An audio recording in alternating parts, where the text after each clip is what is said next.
Well, hey, good morning, everybody. Good to see all of you guys. If this is your first time here at Hill City, my name is John Wagler. I'm part of this team and grateful you're spending a part of your Sunday here with us. We are in this series called Embody, and in essence, we are taking a look at what it means to be human, to fully appreciate our humanity, to embrace our humanity, but to really begin to make sure we aren't becoming desensitized to the reality that we have breath in our lungs, and to discover what it means to have this fullness of life. And it's critical, like we said this every week, but we've had New Year's goals, and those are all good, but unless we understand where the fullness of life comes from and what it means to be fully human, none of those things actually matter. There's something far deeper that's transpiring here. And so we've been taking a look at a lot of different elements of what that begins to look like. And the tagline we've had for the entire series is simply this, that we embody whatever we worship. We embody whatever we worship. And so every person in this room worships something. And if you're a believer in Jesus, a follower of Jesus, ideally we worship who? Jesus. Good job. So much better than last week, you guys, where you utterly failed me on an epic proportion. But the reality is we base the centering point of our lives is Jesus. That's the heart of it. And when that is true, and that's embedded inside of us, then what comes out of us is the life and the teachings of Jesus. We embody what he taught. When something else gets into the center of our being, then something else comes out. And in those moments, we are telling everyone as we're living our lives and as we're talking and even the thoughts that are in our head, we are telling everyone what we think it means to be human. And so we're kind of wrestling with all these different components of it, and we've taken a look at several different things so far with being made in the image of God, and then last week we were talking about generosity and this idea of the blessing and the curse, and that this idea of blessing means to be fruitful and to multiply, and what that begins to look like. And we'll take a look at things like sexuality and attachment theory and reconciliation and our physical bodies. Those things are all coming up here in the next month or two. But last week when we talked about blessing or curse, we all agreed that is that greed, is it a blessing or a curse? Curse, right? So we all agree that is true, and that what it means to embody the reality and teachings and the life of Jesus, that we are a blessing to one another, we are generous to one another, and what comes out of us in that is this massive multiplication and this fruitfulness that begins to come out of our lives, and we can start seeing that even in our community. If this is your home community, this is your home church, it's we are supposed to be a blessing to one another, generous to one another, and that's why we are part of this together. We become part of the storyline that's happening here. And so this idea of blessing and curse is actually pretty important, I think, and the language is important to understand, because that's how the Bible talks about it. And we choose to be a blessing or we choose to be a curse. Even last week when we got home, Max and Nevaeh, they were eating lunch, and Max had Chipotle, Nevaeh didn't. And Nevaeh says, "Hey, can I have one of your chips?" And Max pauses for a second and was he going to give one? I don't know. But he pauses and Nevaeh says, "Do you want to be a blessing or a curse?" And so, respect for that response, and Max chose to be a blessing. And so it's important, even the language is important in terms of how we talk and understanding the weight of it. And that's part of what I'm trying to get us to understand with our humanity in the way that the Bible talks. It's there's a lot of weight to this. And so to understand the language of blessing and curse becomes so important that it's not just casual language to be used, and to understand that, our interactions, our words, everything, they're a blessing or a curse. And many of you guys, when we talked about generosity last week, many of you guys hopped in for the first time and just I'm going to be a consistent giver. I'm going to choose a percentage. And thank you for that. Thank you for being a part of this story. Thank you for being a part of one another's story and choosing to be a blessing in that. Is deep connection a blessing or a curse? It's a blessing. Deep connection with one another is a blessing. I was thinking about how, I don't know if you guys have ever seen this, there's this, I don't know what it's called, but I saw this video clip a couple of years ago where they would take these strangers and they would put them in this blank room, and they would sit, it was just two people in the room, and it was a light shining on them, and they would sit in silence just staring at each other, like oddly close to one another. And minutes would go by, and they didn't know anything about each other, but minutes would go by, and then people would just start weeping.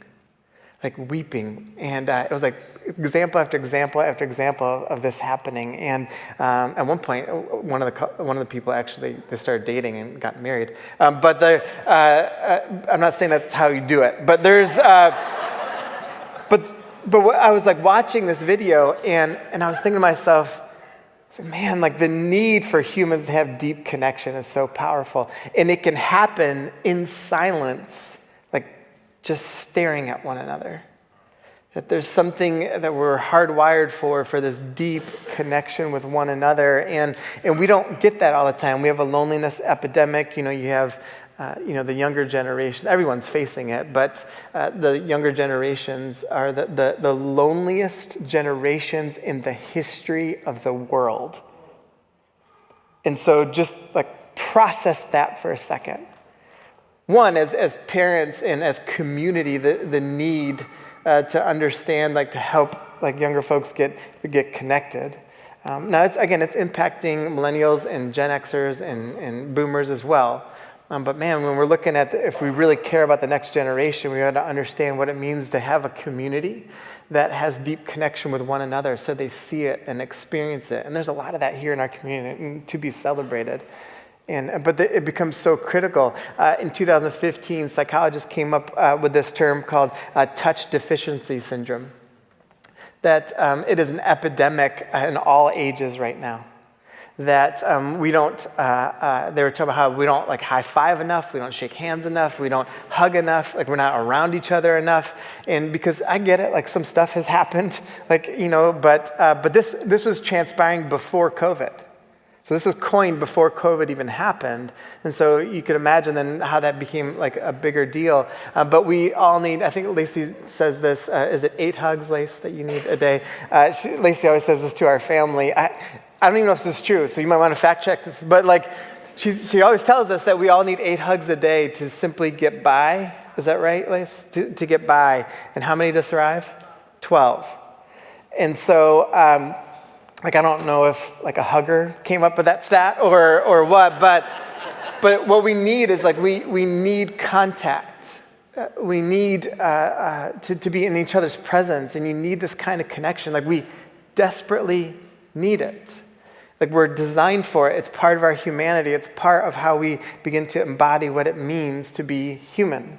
But what transpires is because we are so content and desensitized to how dehumanization works, we think it's fine to be alone. We think it's fine to not have like personal and physical contact with people. We think, oh, it's just the way that the world is. Even I was recently like talking with someone, and I asked them if they were in the office or if they work remotely, and they're like, we work remotely. And I was like, do you miss the office? And they said, well, it's just the way it is now. It's like we just kind of all work our own separate ways, and we're not really, we used to be around each other all the time, but we're not in contact with one another. I was like, that's sad.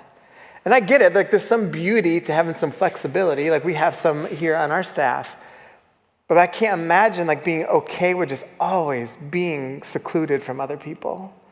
And so it's like we need it. We need connection. We need a depth of connection within it. But what can transpire, there's a dehumanization that happens within community. Here are a few ways that can look like.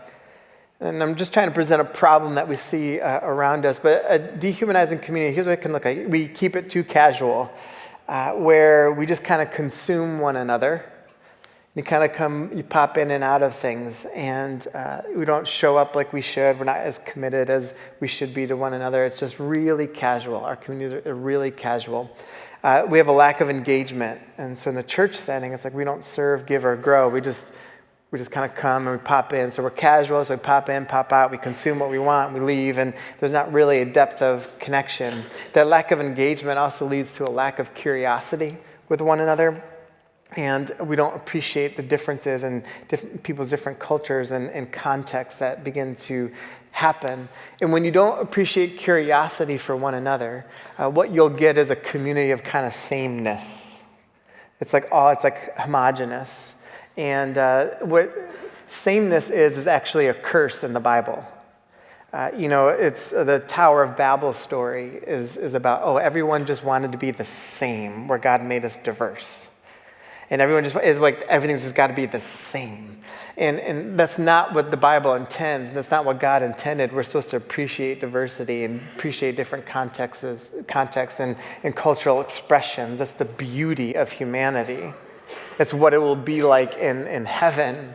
And so sameness is not what we desire, nor should we ever desire. You think about the problems in our own country, so much of it was revolved around sameness. And if you weren't part of the same kind of grouping of people, you got ousted in some kind of way. And, even over the next 8 to 9 months together, you'll see it in the kind of this political world as we're heading into election. You're going to see a lot as like pushing us to sameness. That's what you'll see. And you use it as like a point to fight over.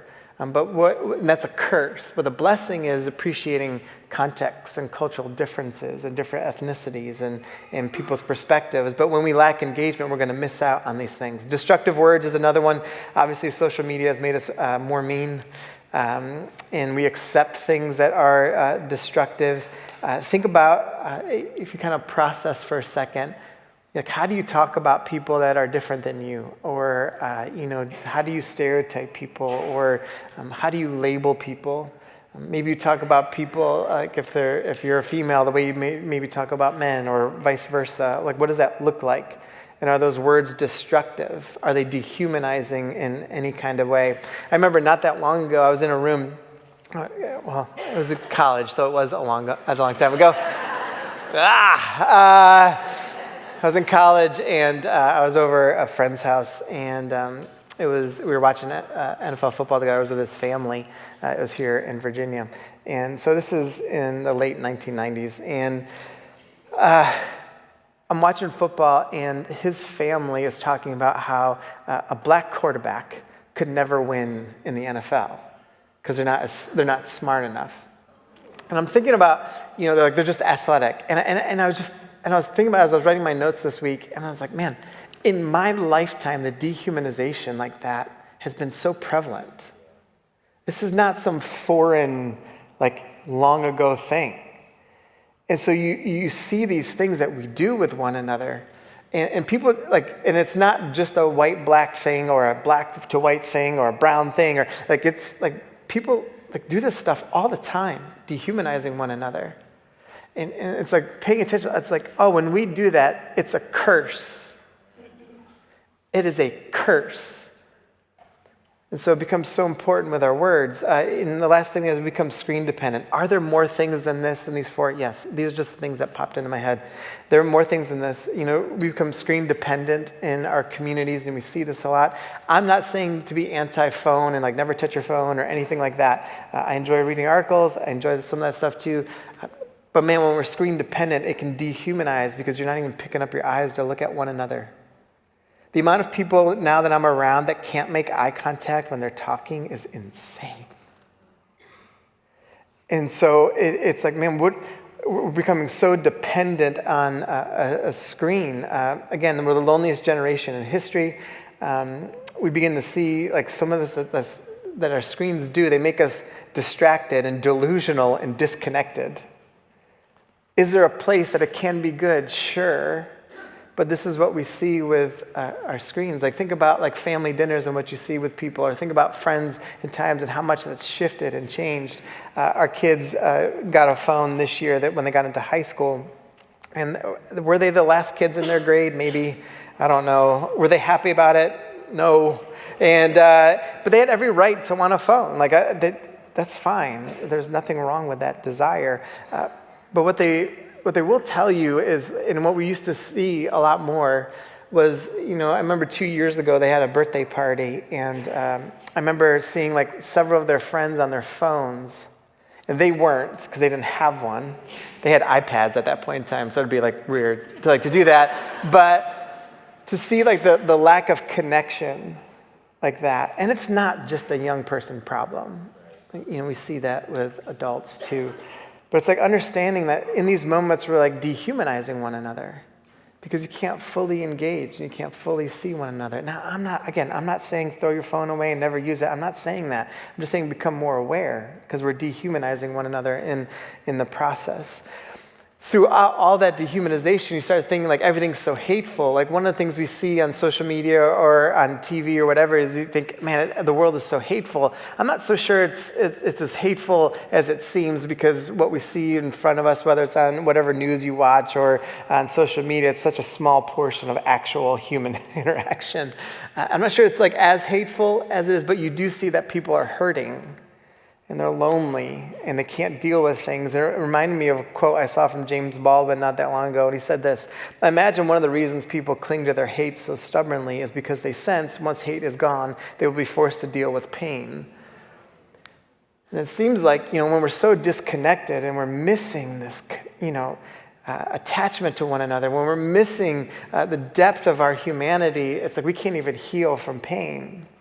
And so what we would rather do, it's easier just to hide from it. And it's easier just to hold on to hate rather than kind of deal with the reality of what's in front of us.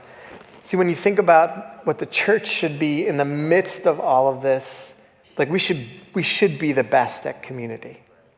We should be. Now, are we always the best? No. We're not. When Lacey and I, before I even met Lacey, when I first kind of re-entered back into the church after spending a little bit of a hiatus for multiple reasons, but when I came back into the church, one of the hardest parts was I had such a strong community. My college baseball team was such a strong community. Even just after college, the people I hung out with, it was like a really strong community. I got into church, and the only thing I ever thought of in church was, man, this is a bunch of cliques, and you say it's family, but it ain't family. You say it's a team, and I think you've never been on a team. That's all I would ever think about.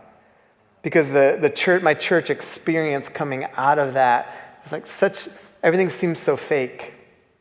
It wasn't real interactions with people. It didn't seem like people actually cared about one another, and that was like my experience. And so then I met Lacey, and then and I had like some friends, but it wasn't like the depth of connection that should be there.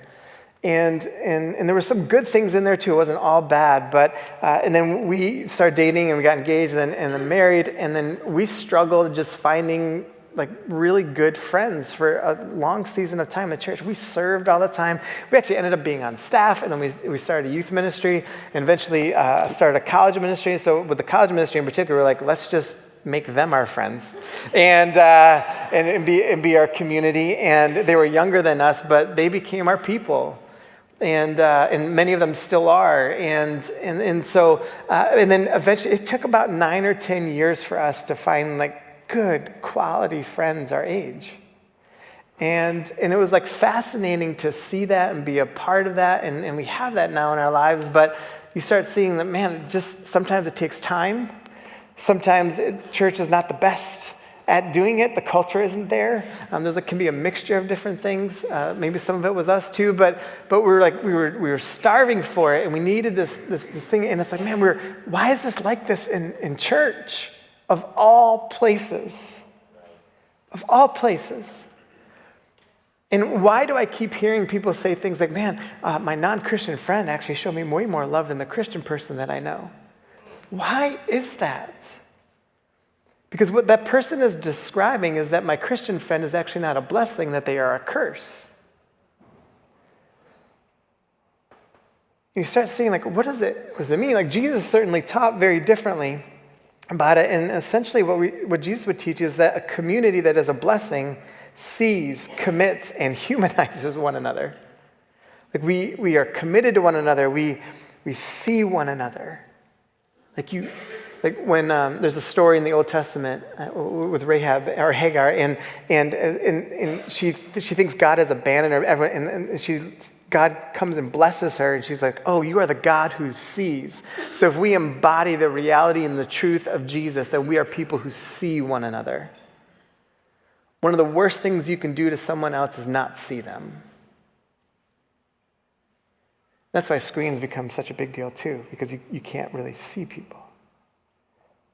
But one of the worst things they can do, like every single person in this room, Like one of the things that we all need is to feel known, to be seen.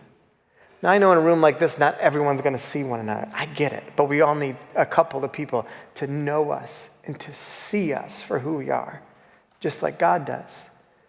But that's what we should desire. That's what we should be putting out to other people and also receiving from one another. And I keep using this word dehumanization and humanizing because I don't want us to ever become desensitized to how this works. And so it's important as a community that we begin to do this because you think about what Jesus taught. I mean, look at this in John 13. He says this, "A new command I give you to do what?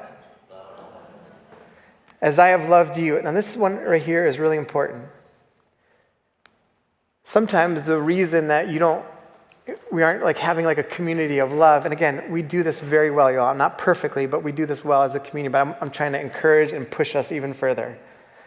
But one of the reasons that we get prevented from loving people really well is we forgot that God actually loves us. When Jesus is speaking, he's like, I want you to feel and know how much I love you.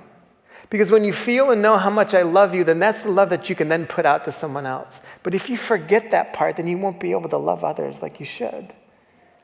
So I want you to know how much I love you. And it says, so you must love one another. By this, everyone will know that you are my disciples, if you love one another. So what is he saying there? If you are a blessing, to be fruitful, to multiply, to love, you're a blessing to one another. That's how people know you're one of my disciples. If you don't love one another, guess what you are? A curse. And guess what? No one's going to know you're one of my disciples because you're not loving. You're not like taking the step to be kind and generous and gracious and being a part of people's journeys and seeing people for who they are. It's like, man, like if you want to be known, you can't, like a lot of people just say they're a Christian, but if they don't love people, they're not a disciple of Jesus.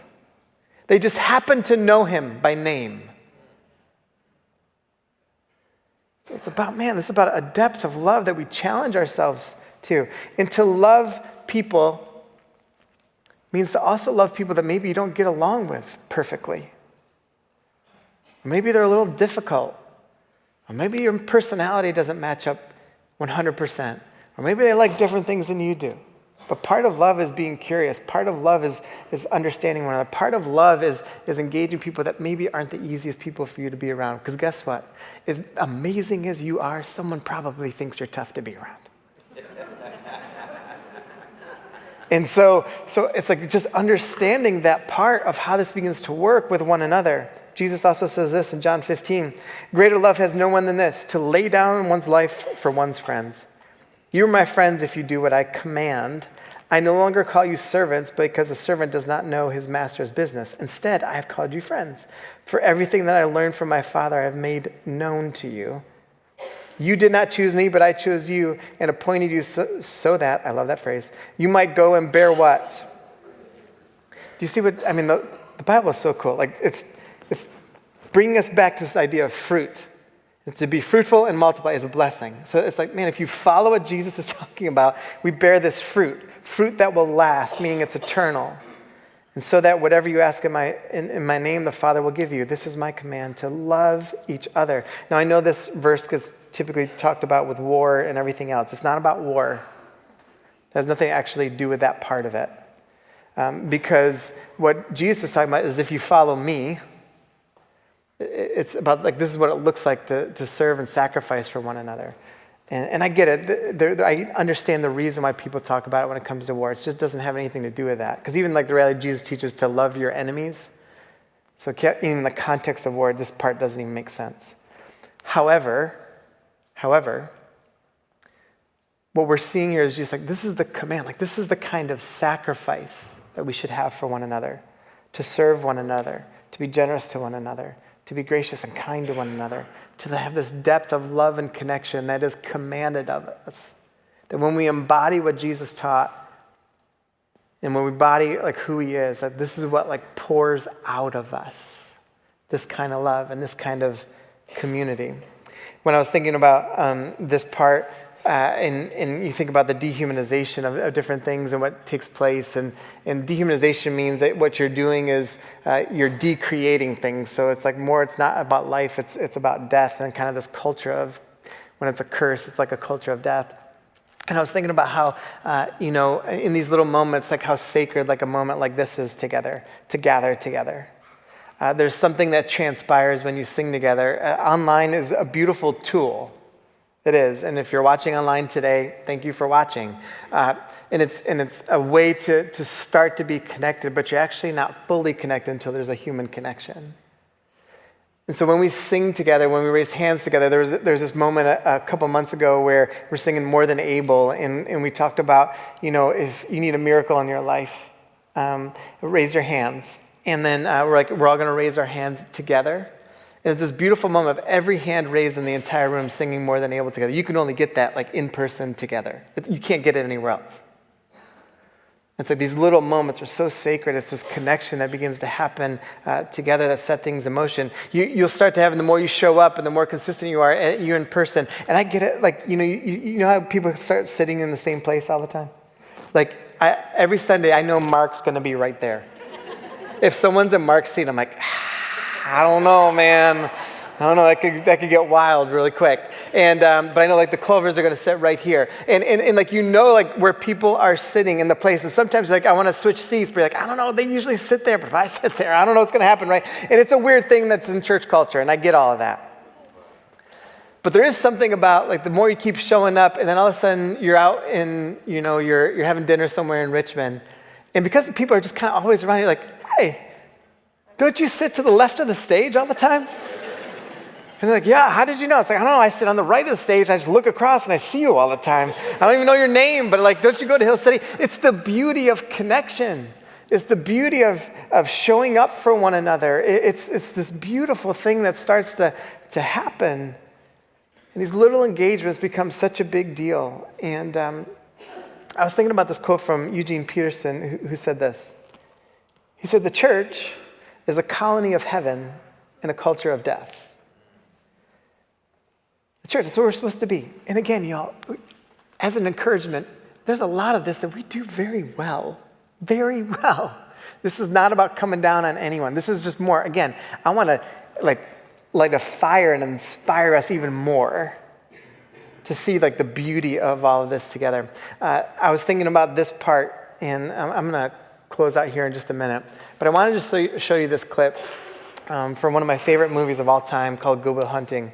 And it's the scene where, if you haven't seen it, it's a scene where Robin Williams and a very young Matt Damon are at the park. And I want you to see this because there's some key elements in this clip where we start seeing this is what it means to really engage someone really well, love someone really well. Robin Williams, who has not seen Good Will Hunting?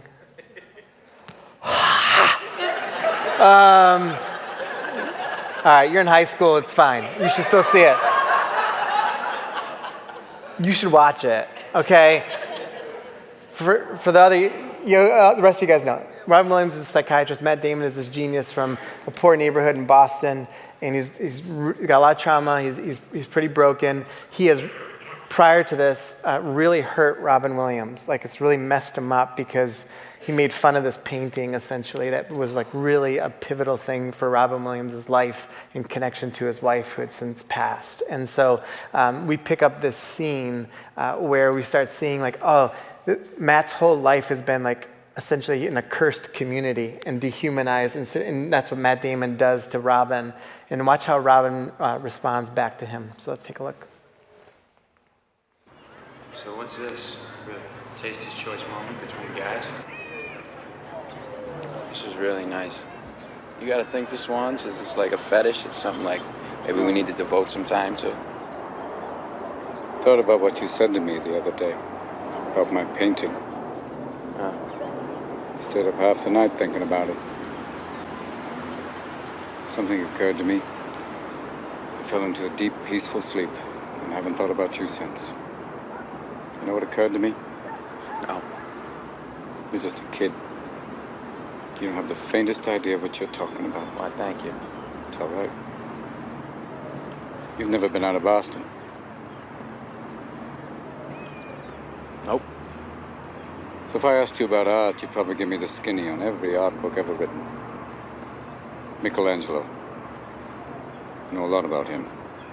Life's work, political aspirations, him and the Pope, sexual orientation, the whole works, right? I bet you can't tell me what it smells like in the Sistine Chapel. You never actually stood there and looked up at that beautiful ceiling. Seen that. If I ask you about women, you'd probably give me a syllabus of your personal favorites. You may have even a few times.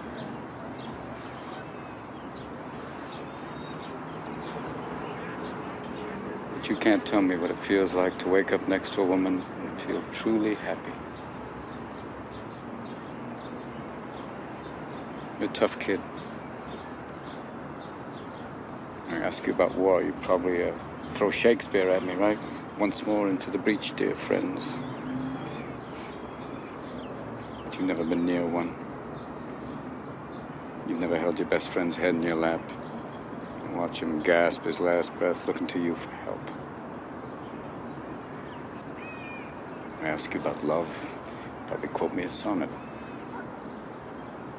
But you've never looked at a woman and been totally vulnerable. Known someone that could level you with her eyes. Feeling like God put an angel on earth just for you. Who could rescue you from the depths of hell. And you wouldn't know what it's like to be her angel. To have that love for her, be there forever. Through anything. Through cancer. And you would know about sleeping sitting up in a hospital room for 2 months, holding her hand, because the doctors could see in your eyes that the terms visiting hours don't apply to you. You don't know about real loss, because that only occurs when you love something more than you love yourself. I doubt you've ever dared to love anybody that much. I look at you, I don't see an intelligent, confident man. I see a cocky, scared kid. But you're a genius, Will. No one denies that.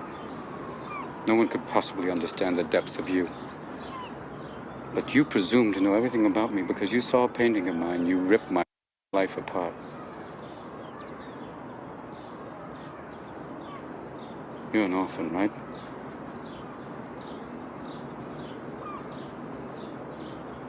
Do you think I'd know the first thing about how hard your life has been?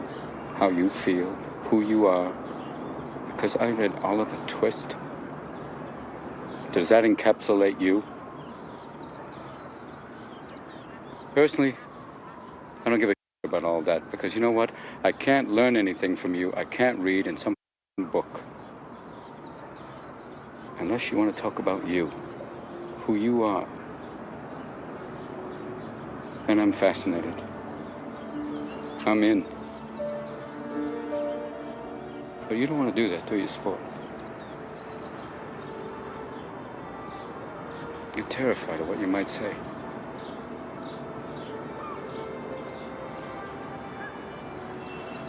Your move, Chief.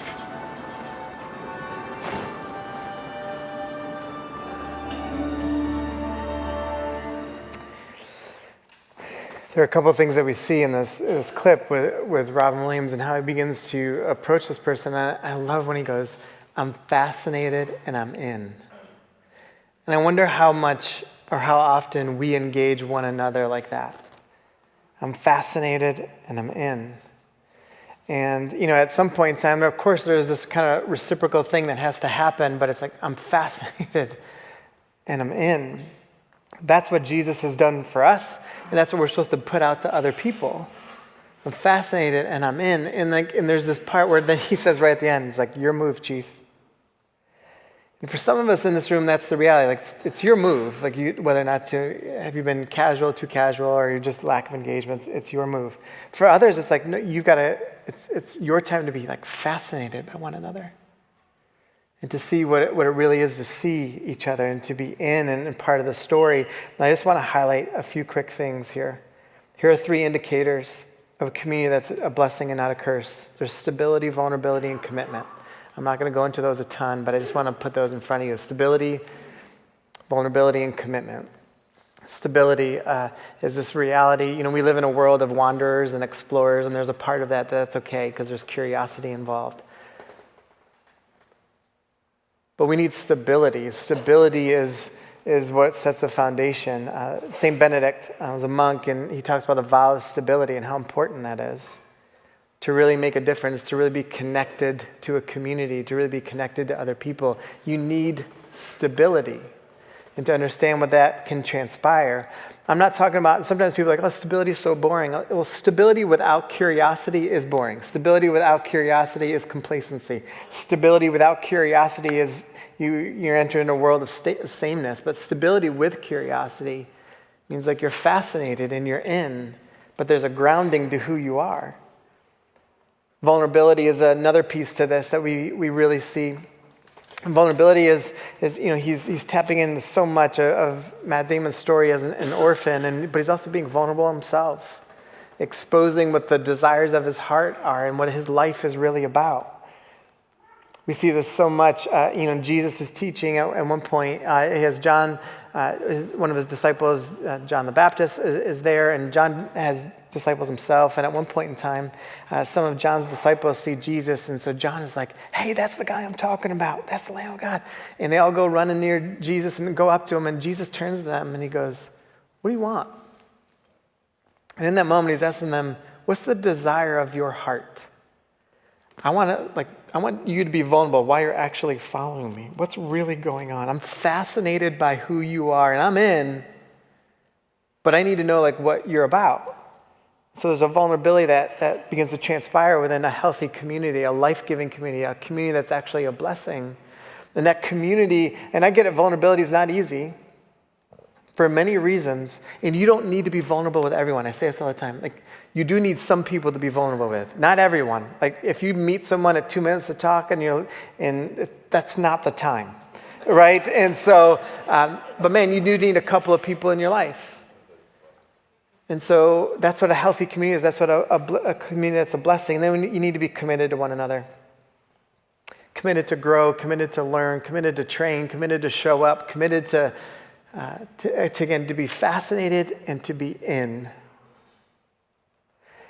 That's what a community that is a blessing to each other is. Listen, loving one another is an act of worship. Loving one another is an act of worship because we are embodying the truth of who Jesus is. One of my favorite things that someone might say about our church is, and I've heard it over the years, and they'll say something like this: "There's just something different about the place." And you can spiritualize that and be like, "It's the Spirit of God." You could do that. I think that's true. And there's something different about that place. And it doesn't mean that everything's all willing. We have systems and structures, and we want to know if something gets broken, how to fix it. We care about that stuff, and we care about excellence and whatever. But there's something beautiful about that phrase. There's something different about that place. And when people say that, I think what they're saying is, what I'm experiencing in the community is counter to what's outside of it. Because what's outside of it is a culture of death and dehumanization and a curse. But what's inside of this community is a blessing. And man, that feels different. But it comes with a fascination of one another. It comes with a willingness to be in with one another. It comes with the idea of embracing the truth of to love one another. It comes with this idea of I want to be a blessing to you and you want to be a blessing to me, and all that means. And all that entails. And we become part of it together.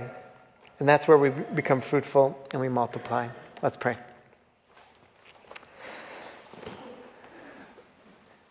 God, we are grateful for what you're doing in this community. Grateful for all the people that you continue to bring here, all the stories, all the faith journeys.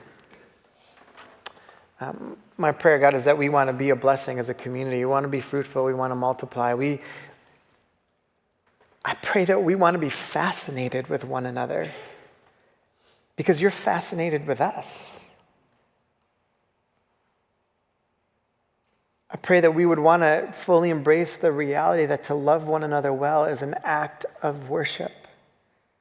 It's an act of embodying the life and the teachings of Jesus. It's an act of showing our faith in what we actually believe in and proof that we are true disciples of Jesus.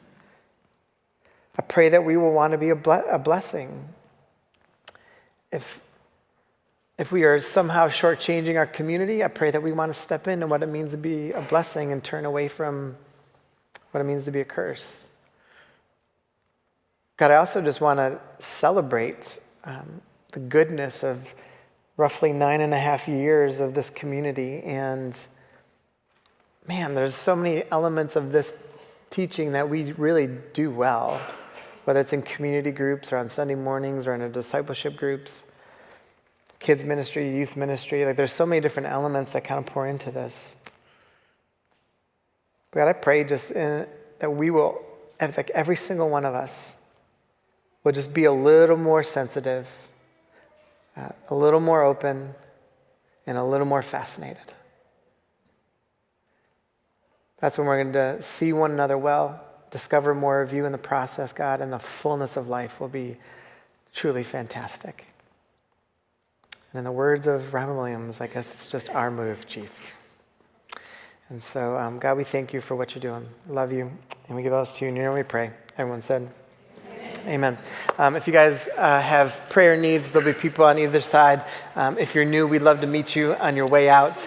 Don't forget Timo-Palooza is happening after the second service, which is a way to serve. Love you all so much. We'll see you next week.